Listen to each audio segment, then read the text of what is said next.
is Taj of the Beat. And welcome, ladies and gentlemen, boys and girls, guys, gals, and non-binary pals to another episode of All the Above, the show that gives you an unstandardized take on education.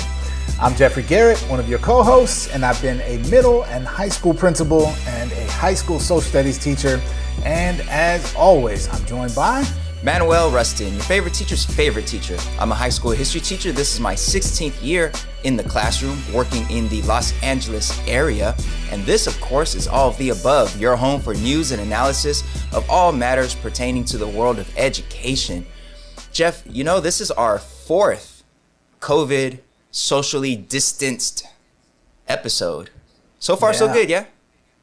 So far, so good. We, this past Friday marked the 1 month milestone for us here in the LA area of being on official quarantine, lockdown, safer at home, whatever you want to call it, but being sequestered in our various domiciles to try to prevent the spread of COVID-19 and flatten the curve, as they say. Hard to believe. It's been a month already, Manuel. What do you think? Yeah, it definitely feels like way more than a month. Like, it feels like it's been a couple months and that the end is not even near. Like, I just feel like this is just going to continue and extend. And, you know, since we live in LA, one of the biggest, like, visible indications that this is a really, really different time is the complete lack of traffic. So, like, you know, my once a week journey to the grocery store or whatever, it's just like no traffic. And I was telling you, Jeff, like, part of me wants to make that run to LAX and just drive through that LAX loop and just hit it in record time, because that joint takes like 35, 45 minutes or more sometimes to get through like each terminal. And right now it's like a ghost town. And I'm pretty sure I could get through there in like 5 to 7 minutes, like not speeding, just like no traffic. And I'm thinking I might do that just for the sake of making history.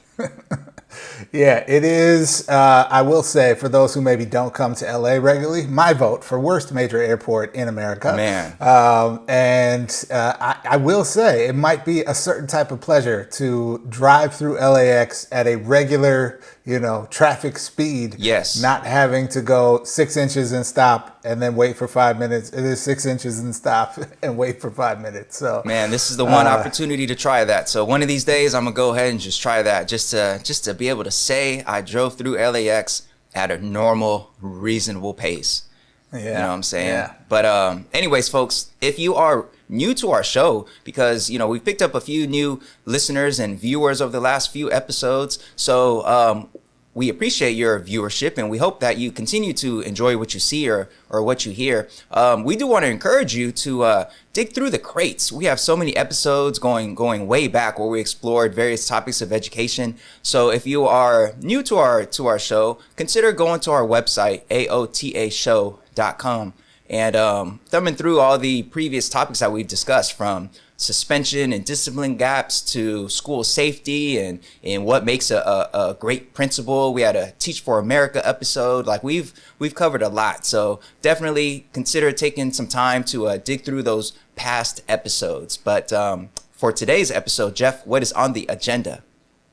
Well, Manuel, we got a good one for folks, as usual. And this is a topic we have not touched on before, I think, directly in any of our episodes, and something that I know is an extension of kind of the current the current crisis that everybody's focused on, right? Which is like, how do we do school when school is no longer school?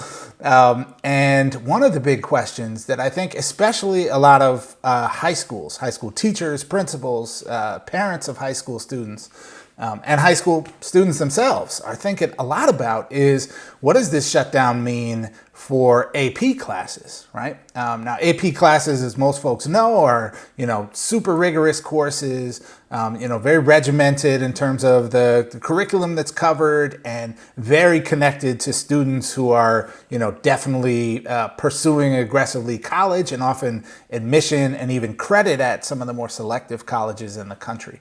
And so we're going to bring on just a fantastic guest, a real expert of experts about AP classes and AP instruction. instruction. He is formerly the California Teacher of the Year. Daniel Jocz, who's a teacher here in Los Angeles, to talk through a bit about these issues of what does it mean when schools shut down and we're still trying to do AP classes and still trying to help kids get ready for college. So we're going to unpack that with Daniel. Should be a great conversation. You definitely don't want to miss it. Sounds dope. All right, folks, but up first is our Do Now, where we take a look at recent headlines in the world of education. Stay tuned.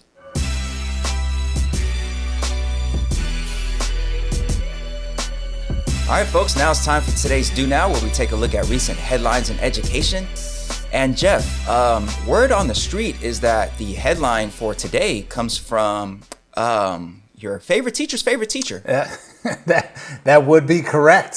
Somebody out there has been putting out controversial opinions on the interwebs and getting a whole lot of reads and responses from folks about, I think, one of the more interesting issues we've talked about in recent weeks that's kind of like kept bubbling up for, really for everyone, for teachers, for administrators, for parents, and of course for students as well. That being the issue of what do we do about grades? So, you put out this piece, give them all A's, a week or so ago now, and has really drawn a lot of attention. It's on Medium. We'll have the link below for folks to click on to check it out. But you've gotten some interesting responses, both in the lovely diplomatic place that is the internet, and also from colleagues and other folks who've reached out to you personally as well. So tell us, Manuel, what are you hearing, and how have you been responding to folks' reactions to your piece? Right. Yeah. Well, when we filmed that episode, the second episode in our COVID series, and we had Leo Glaze on, we were talking about grades, and it was just really clear in our discussion that there was no clear solution for how to make sure that grades for this semester accurately reflect a student's academic achievement, given all the beyond complex variables that each district, each student, each school, each teacher is facing. So on that episode, Leo Glaze, we asked him, like, all right, if it were up to you, what would you do? And he was like, I say give them all A's. Like, that's the easiest way to just quickly neutralize it so that no student gets an unfair advantage over another student. And, we continued to talk about it throughout the show, and he definitely won me over. Previous to that, I was thinking this should just be an ungraded semester, or even a pass-fail maybe. But as we discussed it in that episode, it became clear that those solutions, so-called, are limited themselves in various ways. So after that episode, the more I thought about it, I made the decision, like, my students this year or this semester will get A's.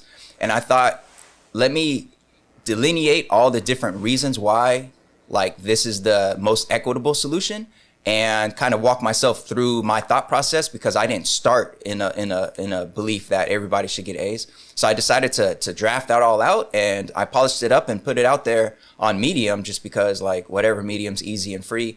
And yeah, it gained a lot of traction. I think just the sheer thought of giving all students A's, no matter the context, just that idea strikes a chord with a lot of educators in various ways. So it really picked up steam, and as we're recording this now, it's had something like 39,000 views on Medium, and most of the response I've gotten has been really, really positive. I think it's resonated with a lot of folks, and I credit Leo Glaze for helping me see the light and realizing that A's are the most efficient way to make sure nobody gets an unfair, like, the student gets extra credit for all this distance learning work, and they inflate their grade like crazy. But this other student who, for whatever reason, because of lack of technology, or because that student's teacher doesn't know how to teach online at all, or whatever, this other student is just left with whatever grade they had when the school's closed. Like, that's BS. So I wrote it out there and put it out there, and a lot of folks are feeling it. Yeah, I thought it was an outstanding piece, and not just saying that because I'm obviously biased in this equation here, but I really thought it made a compelling argument, and everyone I've shared it with, who's engaged with it that I'm aware of, has at least come away saying, like, I see the argument and I get what you're saying, right? It makes a lot of sense. Right. I do think in the real world we're in now, there's some interesting questions that are manifesting because we're not seeing policy exactly follow what you and what Leo, I think certainly can be credited with bringing to the all the above audience here. And so, for Right. example, the Los Angeles Unified School District, where I work with schools, has recently just come out with an agreement with the union that kind of enshrines into place, at least currently, a grading practice that says, students will get no lower grade than they had on March 13th when we first went on the shutdown. And so, but the actual grade the students receive is essentially up to teacher discretion. So the approach that you're talking about, is interesting. It also maybe raises some other equity questions around, if some teachers are giving the kids all A's because that's the sort of least harmful thing to do, but other people are not, Right. then what? Where does that leave us? So Yeah. I'd be curious to hear some of your thoughts about that. Yeah, no, you're exactly right. That'd be a problem. And that's why I'm trying to build this team all A's, build it up. We still have a few months left in the school year in most areas. And I am most concerned. I think like most teachers, like your number one priority are the students that you have built relationships with that year in your classroom. And I'm most concerned with those students.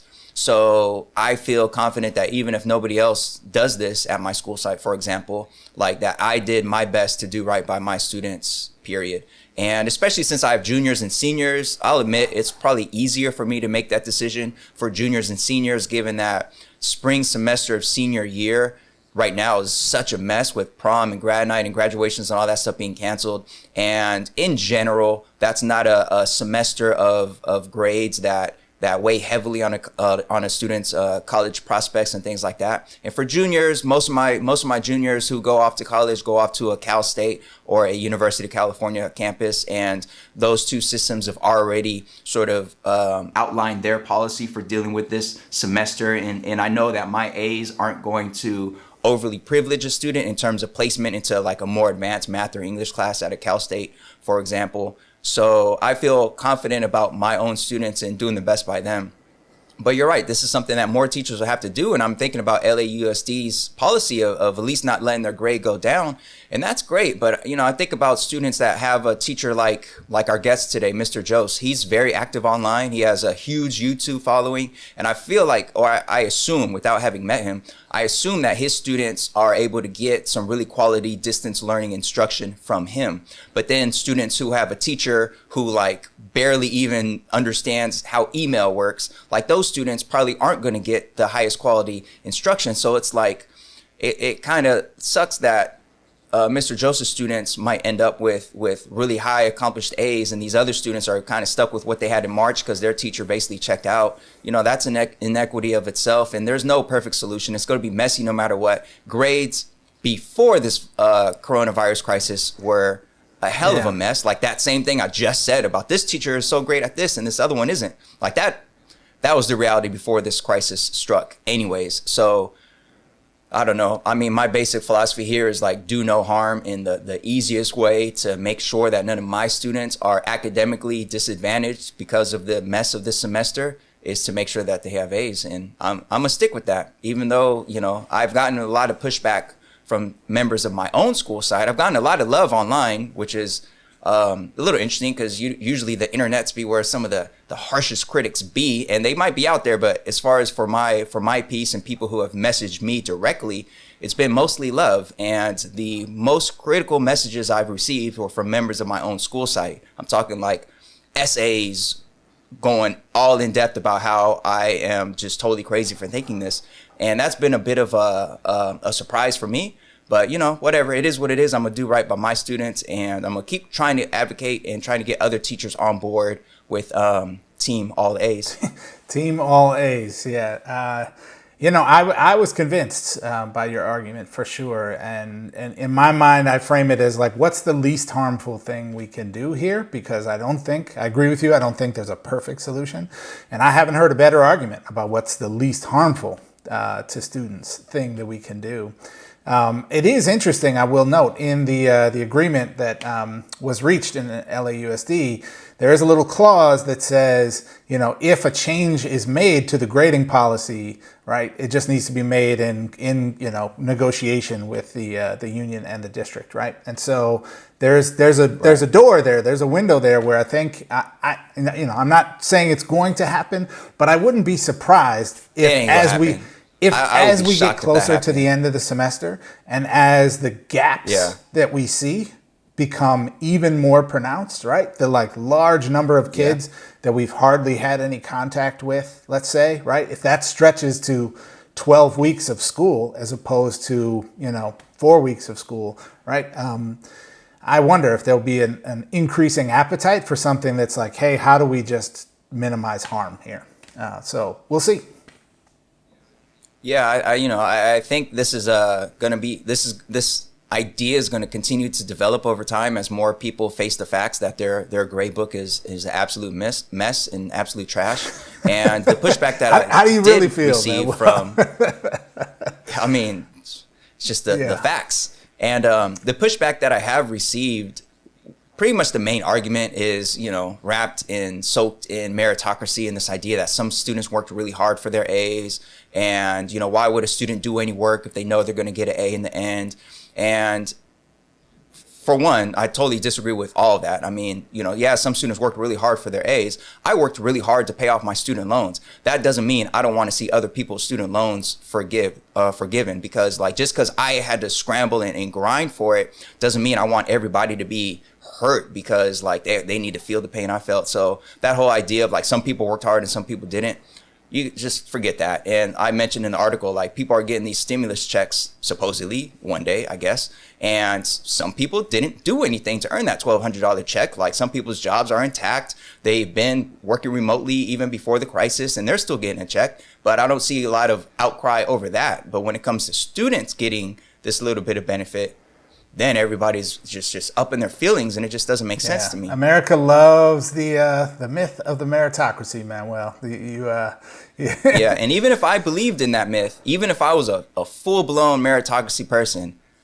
I still would not be able to measure who has really been able to invest that merit and that energy into this distance learning and who has not because of whatever reasons, from lack of instructional resources to whatever. I wouldn't be able to measure people's merit even if I believed that merit is what a grade should reflect. And that's a whole nother conversation. Should a grade reflect work and merit, or should it reflect a student's understanding of the core concepts of the class?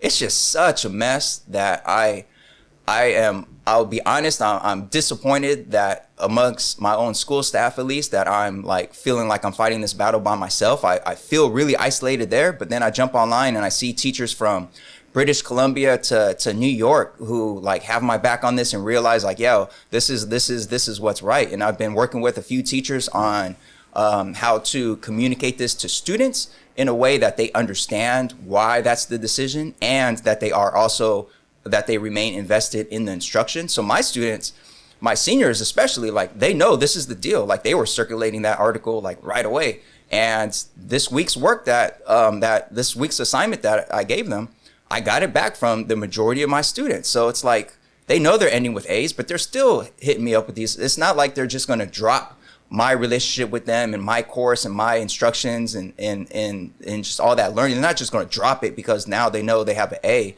Not if the relationship is there, not if the content and the lessons are something that they feel is actually worth their time and investment. And it should be worth their time and investment regardless. So if you focus on that, you're still going to get students involved and invested in your class, in my opinion. I mean, I agree with you. I understand where some of the counter arguments come from, but also think to me that's why the focal point of the question is we're in a crazy time. Our goal needs to be to reduce harm, right? There isn't a system that I've heard anyone come up with that would be perfect or totally fair on every level. Given the crazy circumstances we're in. So we have to shift to kind of a how do we reduce harm? How do we still serve students well?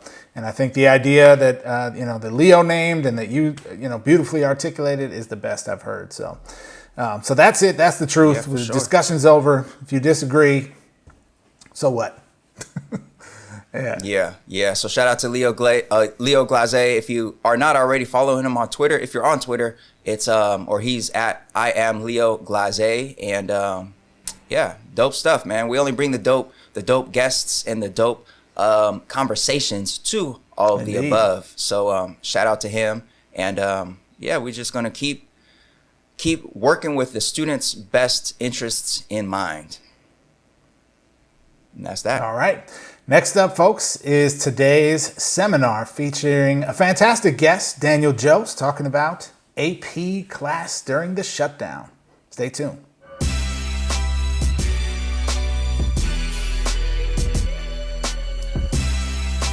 All right, folks, welcome to today's seminar. We are so happy to have you with us. And as I said, it's going to be a good discussion. We have, I think, before us a topic that we really haven't talked much about before in any past seasons, even on our show. And it's something that I know is at the top of mind for a lot of folks today. That being, what do all of these shutdowns around, preventing the spread of the coronavirus have to do with AP classes, one of the most popular programs in high schools across the country to help prepare young people for college and even allow young people to earn college credit, is taking advanced placement courses. And these are often some of the most rigorous courses and some of the courses that are certainly in high demand among students and families who are really not only pushing for college, but often going to be applying to some of the more selective colleges in the country. So we have with us today a guest who is perhaps uniquely positioned to be able to tell us not only about firsthand what the experience is of teaching AP classes in this context, but also answer some of the questions about kind of the larger implications. In a situation where home learning environments are so varied across the country, and teachers are trying to still push forward a very rigorous college preparatory curriculum, what does that look like, and what does this mean for sort of fairness and schools doing what we need to do to provide learning opportunity for our students? So I want to welcome today's guest, Daniel Jocz, who is a high school history teacher here in the Los Angeles area. He is also formerly California State Teacher of the Year. Welcome, Daniel Jocz, to All the Above. Hey, thanks for having me. Mr. Jocz, thank you for coming on our show. I noticed that you are a graduate of the #1 public university in the world, UCLA, and that's where you got your master's in teaching. And of course, you were a 2016 finalist for National Teacher of the Year. You're the California State History Teacher of the Year, 2018. And you are for sure a very, very big figure in the world of AP US history. And we're going to link your website for all of our viewers to check it out, apushexplained.com, because you have so many resources there for the youths around the world who are practicing for those AP exams. And AP classes, like all classes, theoretically should be backwards mapped from based on how that school year is going to end. But AP classes, that's probably even more so the truth about things being regimented week by week, having each instruction, each lesson really tied to building up to this AP exam. So we're wondering if we could start by having you explain a little bit about what that school closure experience was like for you, being an AP teacher with, these solid plans leading up to the test. And suddenly it's like, yo, school's closed. Can't be in the building with your students anymore. So what was that school closure like experience for you? Yeah, I came in on a Friday. I was out actually the Thursday before on some doctor's appointments, and then the rumors started kind of trickling in that this thing's going to get shut down. So I was like, I need to go Friday. Had some other appointments I needed to attend to and see the students, because this may be the last time, at least for a couple of weeks. That's all I was expecting. And so we kind of connected and got onto Zoom to see if we could do it. Schoology has a conferences tab. We tried that, try to get them comfortable with what the next 2 weeks may look like. But I was still, and I think they were also, in just real disbelief, yeah, we're shut down. But I don't think it really kind of set in. But we were just kind of trying to troubleshoot any tech issues, any login issues. The school that I'm at did a really good job at kind of inventorying our technology and, getting technology Chromebooks to kids that needed it. So to my knowledge, any student that needed any kind of technology, the Chromebook got that. We got some hotspots available. I don't think there were enough of those, and just really setting the kids up for at least 2 weeks of remote distance learning. Now, Mr. Jocz, I know that AP courses, perhaps even more than than most courses in high school, tend to be super packed with content, and and really tend to be driven by the kind of demands of the AP assessment itself. Right. And so in a world where the assessment, is maybe going to be different than, or not maybe, is going to be different than we thought it was going to be, and where certainly the school year, traditional school year, is cut short. What has that meant for you in terms of the ability to kind of assess where your students are at, and really helping to make sure your students are ready to succeed on the exam? Well, first, AP classes, in particular AP US history, which is where I'm kind of accustomed to being the teacher of, it's ridiculous. I went to that #1 university, public university, UCLA, and I majored in history. There is not one class I took at UCLA in the history department that was anywhere near as difficult as what we're asking kids to do in AP World, AP US history. It's absurd. Just the number of skills they need to kind of develop, the number of content areas they need to touch on. So in terms of just the routines and the ability to actually cover content, it's been completely derailed and disrupted, because I've over the last, what is it now, week 3, I've made a deliberate attempt to kind of transition what we would normally do and try to kind of mimic that in an online world, and it's been a damn disaster. And I'm pretty tech savvy, and my kids are for the most part pretty tech savvy, and like I said, they for the most part got technology. I haven't had any of my students in particular that didn't have the ability to access the materials or the video conferences we were doing, but it's been difficult to actually meaningfully cover content. And on the same token, assuming everything else was going perfect, it'd be difficult anyways, because there's a lot of anxiety going on right now. There's a lot of uncertainty. And so that obviously interferes with their ability to give a crap about the Interstate Highway Act of 1956, So it's how do we try to keep some degree of normalcy while also recognizing this ain't normal and this is crazy. Yeah, exactly. I mean, it sounds like a bit of a mess, just like it's been for all content areas and all grade levels, nationally, just this really complex, unanticipated challenge that has just kind of similar to you. I teach history, not AP. I teach history in the LA area, and the rumors were circulating about the school possibly shutting down, and then it happened in the middle of a school day. Students saw the tweet from unnamed source in the district that the school was shutting down, and it's been a scramble ever since. So in the midst of all this craziness, I'm sure you had some expectation or some thoughts about what the College Board might do regarding the exam. So, we're going to get to in a minute what the College Board decided to do with regards to this exam. But I'm curious, what was your thinking as the situation continued to unfold and be the mess that it is? What was your thinking about what the College Board would or should do regarding the AP testing window for this school year? So I will be the first to acknowledge the situation was a tough one for them to be in. There was no easy path forward, I think.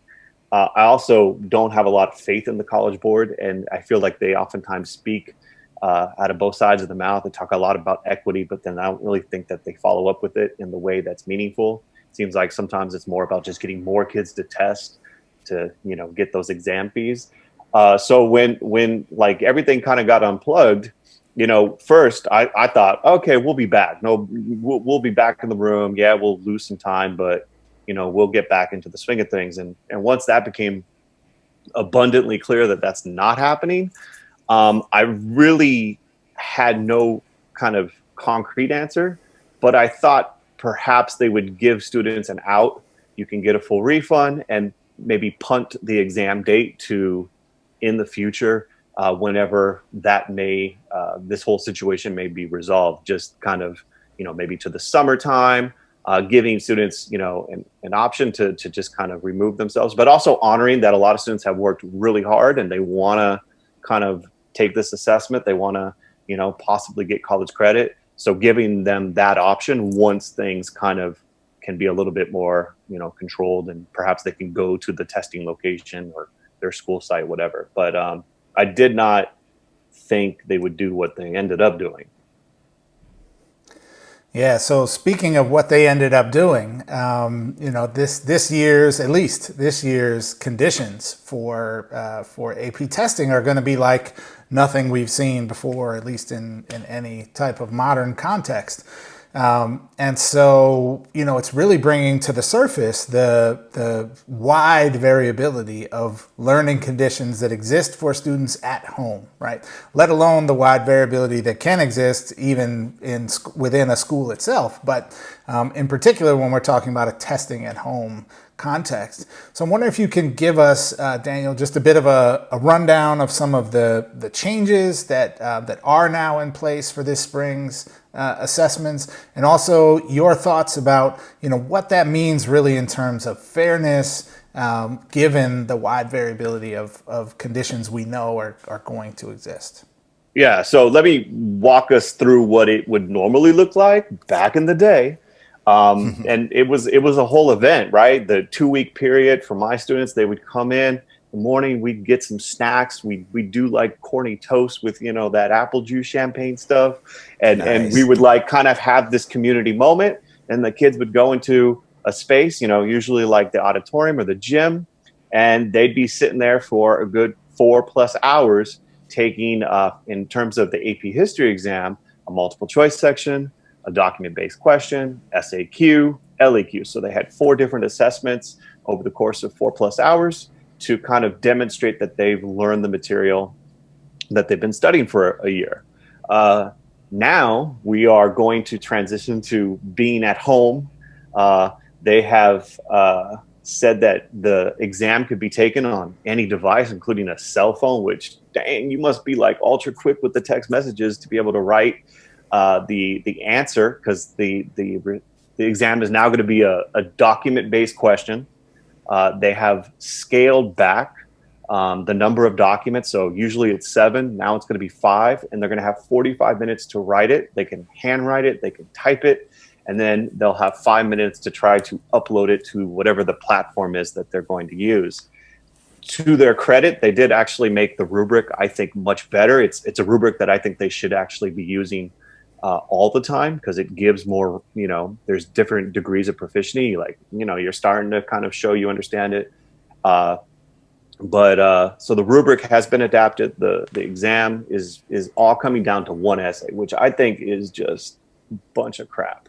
To assess students in a year-long course off one topic on one essay in 45 minutes has so many problems, not to mention the equity piece. Like, my internet at my house is garbage. Like, we're trying to watch Netflix last night. It's buffering. My wife's like, check the internet. So, like, I can imagine where families are with multiple people accessing the Wi-Fi, or not even having Wi-Fi, one computer that may, want to update in the middle of, testing.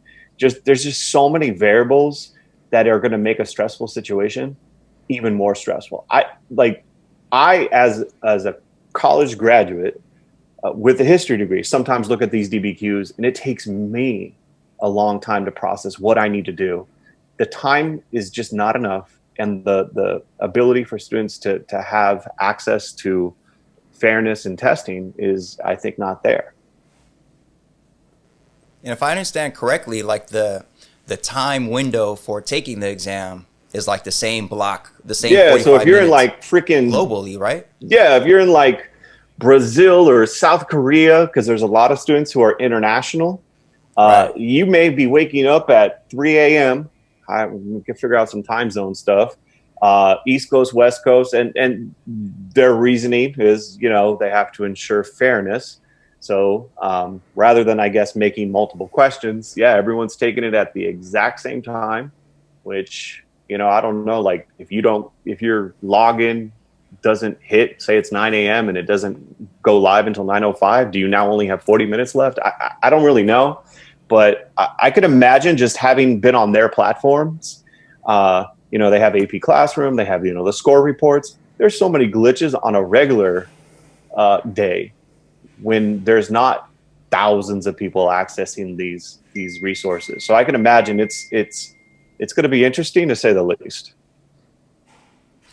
Yeah, it definitely sounds like it. And I saw, I don't know how much of this is true because I don't operate within the world of AP, but I saw something about how they believe these scores will still be really, really close to the level of accuracy that they'd get from a extended or the longer version of the test, even though it's just one question. And I see that the College Board has said that it's designed so that even if you did Google stuff, even if you did have your books and notes open and all that stuff, like, go ahead and do that. But supposedly that's not going to be able to help you. So what's the word among AP teachers about the likelihood that there will be some cheating going on with the test set up in this kind of way, with folks being able to take it in their own bedroom on their phone or whatever? Yeah, here's what I think they're going to do, and I think it's going to do a tremendous disservice to students. In the effort to combat cheating, they're going to make some convoluted, ridiculous question that is so damn confusing that no regular human being, let alone a historian, would ever ask. And students are going to be so tripped up by what the prompt is even saying, or where they should take this essay, that, they're not going to be able to cheat, but they're also not going to be able to demonstrate what they know in a meaningful manner. So, I get, like, on a DBQ, it is very difficult if you have 45 minutes, if you had 60 minutes, to really kind of be able to cheat with a Google search or something to that. The time crunch is real. I think what they'll do is that, make the question so complex, but at the same time, now you're excluding students, especially students that I work with in Los Angeles, who English may not be their first language, but they know the content. And now you've made another barrier to the content, to entry into the content. And so I think that's what they're going to do. And in spite of, them having all these foolproof ways to stop cheating, come on now. Like, the people with, college professor parents are going to be probably hovering over there, whispering and passing notes. There is no foolproof way to stop cheating, especially on a take-home exam. But for students that I work with, they're not going to have the time nor the resources all around to just kind of like cheat. Nor, most of mine wouldn't want to, because they know the material. They want to have an opportunity that's fair to demonstrate they know the material. And I don't think this change is giving them that opportunity. Yeah. So Daniel, not to put you on the spot, but you are our featured guest today, so we're going to, would love to get your kind of assessment of, you prefaced your comments by saying this was a difficult situation and, not envying the College Board and trying to figure out how to do AP testing in this context. But given that they have, and this is what the conclusion is, what's your take on it? Were there alternatives that you or others of, thought of that might have been perhaps a different way to approach the situation that might have better addressed some of the equity concerns that you're naming? So, I don't have a foolproof way that I would have gone forward. I think the best path would have been kind of postponing the exam until things have calmed down. Now, granted, we don't know when that will be, and hopefully it will be soon, but also give students an opportunity to get a refund. The other thing they did this year is collect money real early. You had to pay for the exam like 2 months into taking to enrolling in the class. So they were very quick to get those testing fees collected. So give opportunity to students who want a refund, give them an opportunity to set an exam date in the future. And perhaps, if they felt it was necessary to kind of have closure for the school year, especially for seniors, perhaps give them an opportunity to take the test at home in this new modified method. You know, I think in a situation like this, we need to be flexible. We need to give students options because, you know, I fear that on the day that we start testing, there's going to be so many students that are going to be overcome with tech problems and anxiety and stress trying to kind of figure out the platform. So I just think that saying this is the date you're going to do it, and you're going to do it at home, is riddled with problems. You know, and we'll see, I guess. You know, to their credit, again, they did offer, I don't know what this is going to look like, some sort of link where if you're a student who has some sort of technology needs, you can, you know, tell them. I don't know, are they going to send you like a MacBook or something? Like, because like I told all my students, hey, if you have any problems with tech, fill it out. They haven't received any information, but, you know, maybe they're going to, like, you know, roll in some like high-speed internet to all kids' homes by May 15th. But short of that, I think we're not going to get a really authentic snapshot as to the level of knowledge many students do have on this AP testing season. Yeah. And on the College Board website, it looks like they're saying that colleges will still accept the exam scores for college credit, just like they have previously. And somewhere in there, it mentioned how they really believe in the accuracy of these scores, even if it's just one 45-minute or 40-minute exam with 5-minute upload time versus the full 4 to 5 hour exam. I am curious what your thoughts are on what the long-term impact of this will be, because hopefully, fingers crossed, this is a once in a lifetime sort of spring pandemic that shuts down all schools and forces us to put the brakes on everything.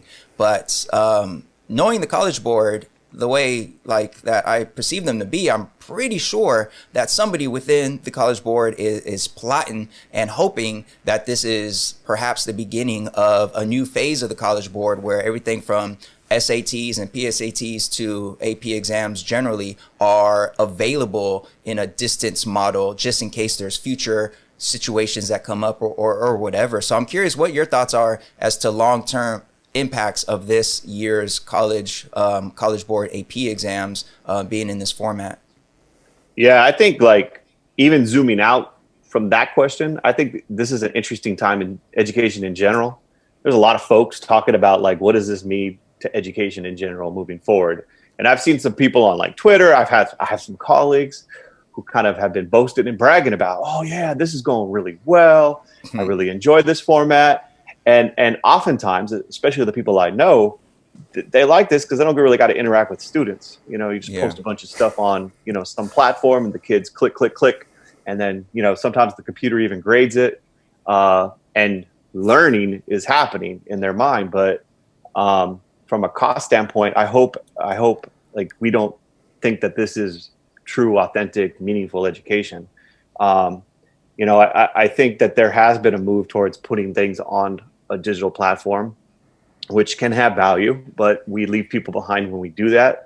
More importantly, I think like back to kind of what normally happens, there is something, especially with working with students who very often, perhaps this is their first AP class, of having that communal experience of being in the classroom, of pushing back on arguments and ideas, and even on the actual test, just kind of going to a place around people that you've been with and some people that are from other schools that are testing. And I think just to kind of move to a digital platform, like there's enough stuff digital, right? Like all my music's digital now, like my movies, you know, like I think education, there's something to be said about that face-to-face and just that experience of taking the exam. So we'll see. I think they'll definitely explore those options moving forward about an online platform. But assuming that everything goes well when this test rollout works, which I don't think it will, I think they're going to be happy to go back to the normal, you know, administrative process just because it's worked, and I think most students benefit from that kind of experience versus what they're going to have to do this year. Yeah. Well, I certainly I certainly hope you're right about that. And the social aspect of learning is one that I think most educators, if not all educators, are feeling the loss of in some fashion right now, one way or another.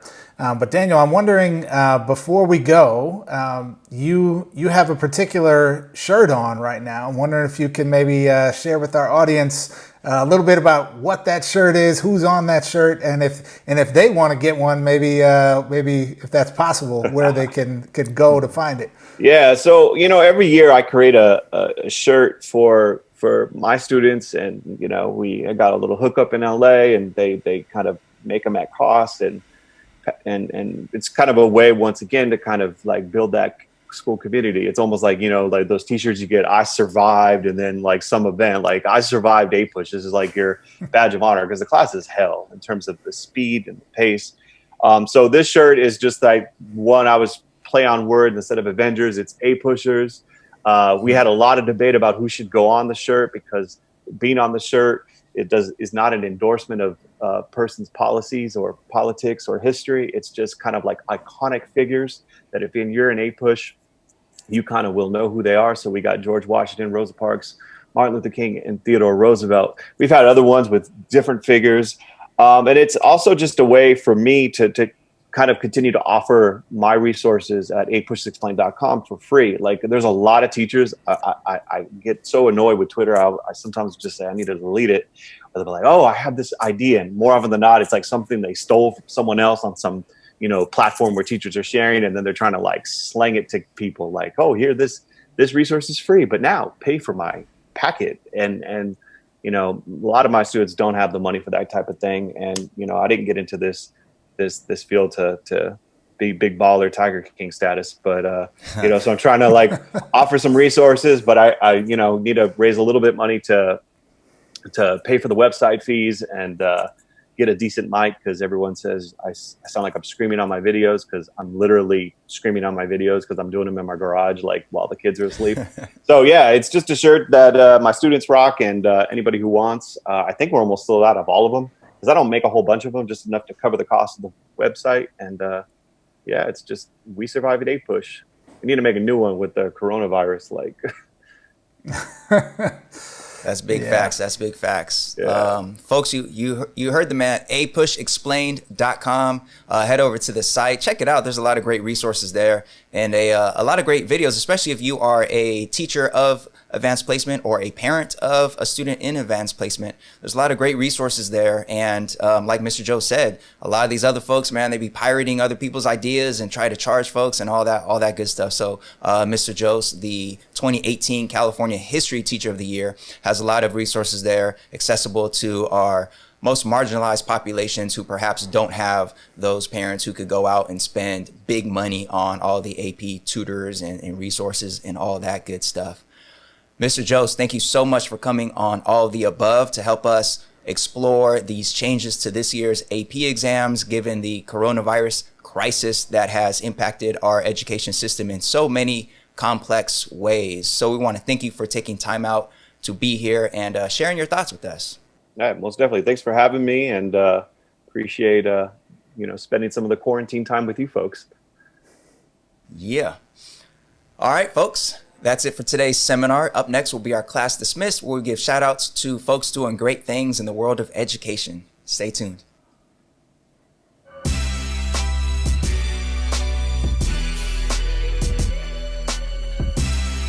All right, folks, welcome to today's Class Dismissed. This is a time in each episode where we like to pause and really give some shout outs, show some love for people in the field of education doing just interesting, good work. And today we have maybe the biggest shout out we've ever given, Manuel, because it really kind of goes to like almost everyone. And specifically in that, I want to recognize the parents and the students of our country, and frankly around the world as well. But we here in Los Angeles just hit the 1 month mark at the end of last week of the COVID-19 shutdowns. And it has been a journey for everyone. And, from teachers who have had to totally reinvent, school, to students who've had to try to figure out what school is now that it's been totally reinvented. And then, of course, all the parents out there. And I see this with teachers, with principals, with colleagues in my own organization who I'm on Zooms with, where we're seeing, we're in the middle of a meeting and, the kids come in the room and need something, right? Or, people have to take a break and, we're teaching, the kids are doing English right now and I'm trying to work from home, right? And that's just such a load for everyone to carry together. And I know there's just millions of people out there who are really trying and doing their best to try to make this work and to try to help ensure that kids are continuing to learn and grow from home, but also doing so under just some really incredibly challenging circumstances. So we just want to say, students, teachers of America, educators of America, we see you, and recognize your contributions really during this really challenging time. Yeah, absolutely. And this is another reminder that humanizing education, compassion, connectedness is best practice, and that'll get us through. So to the teachers out there who, like me, are struggling to adapt your usual day-to-day practice to a distance learning platform, man, just again, remember to think about those students and those families and how much they're also going through. And this is a moment where flexibility is the key, and important humanizing education is the key. So shout out to everybody who is together in this real global experiment, really, with our teaching and learning and what it means to be educators. All right, so shout out to all of you. And for everyone watching or listening, again, we encourage you to check out our website, aotashow.com, and explore previous episodes where we've touched on so many different important topics that will continue to be relevant, important topics even after the days of these COVID shutdowns are behind us. All right, so until next time, whatever I say. What do I say at the end? We'll check you later, something like that. I don't know. I don't know either. That sounds mad corny. Should. Sounds mad corny. We'll see you next all right, time. folks. We're out of here. We will see you next time. Hey, that's what I said. All right. Peace.